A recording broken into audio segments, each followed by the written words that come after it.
Kita ke berita terakhir, Tribuners, capaian semakin berkembang. Ikram memasuki optimis buruh selalu menjadi lumbung pangan Maluku. Bupati Buru Ikram Umasugi optimis daerah yang dia pimpin selalu menjadi lumbung pangan Maluku. Hal itu tak terlepas dari capaian dan target pembangunan sektor pertanian, khususnya padi sawah yang semakin berkembang.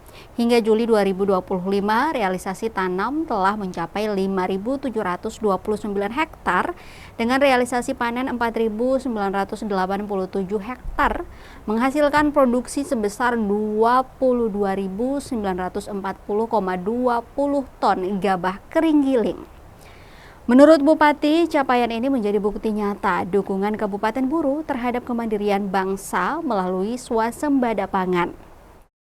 Lebih lanjut, Ikram menegaskan bahwa program peningkatan produksi padi juga sejalan dengan program 100 hari kerja kepemimpinannya bersama Wakil Bupati Sudarmo.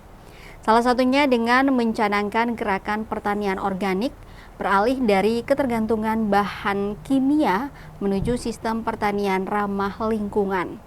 Ikram juga menyoroti pentingnya penyamaan persepsi dan strategi pembangunan dataran Wayapo. Menurutnya, keberhasilan proyek tersebut yang mampu mengairi 10.562 hektar sawah akan berdampak besar pada peningkatan pendapatan dan kesejahteraan petani. Produksi di tingkat petani. Komoditi padi sebagai komoditi strategis dan politis sangat berperan dalam memenuhi kebutuhan pokok. Bisa diangkat padinya ke atas, ya. Tindakan dari jalan rambil nih. Oke. Padi Buru kali ini karena bersama-sama program padi bersama. Ya, sekali lagi dari Tribuners kita, padi sore ini merupakan padi galon.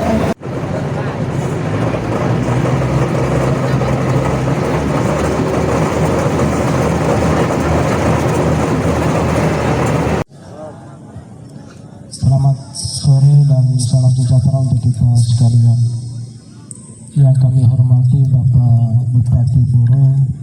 Bareng Pak Kadis yang hadir, Pak Kadis masuk. Bawa Pak Kadis masuk. Pak Camat, Pak Camat. Nah. Ayo. Maju berapa sini, Pak? Kepala Dinas Badan dan Kantor,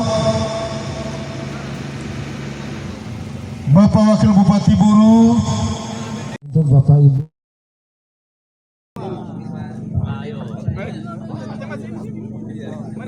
Maju berapa sini, Pak? Kepala Dinas Badan dan Kantor. Download Tribun X sekarang, menghadirkan lokal menjadi Indonesia.